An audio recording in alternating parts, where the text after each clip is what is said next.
थांब, इतकी घाई कशाची आहे तुला? ज्या उत्तरासाठी तू तळमळतोयस तेच उत्तर देण्यासाठीच मी आज इथे आलो आहे.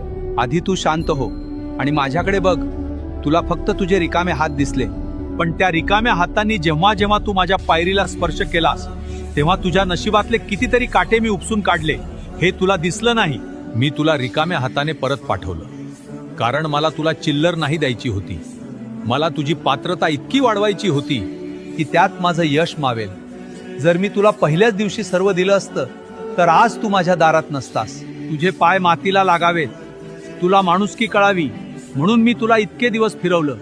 पण आता तुझी परीक्षा संपली आहे, कारण आता मी जे देणार आहे ना ते सावरताना तुझे हे 2 हात सुद्धा अपुरे पडतील.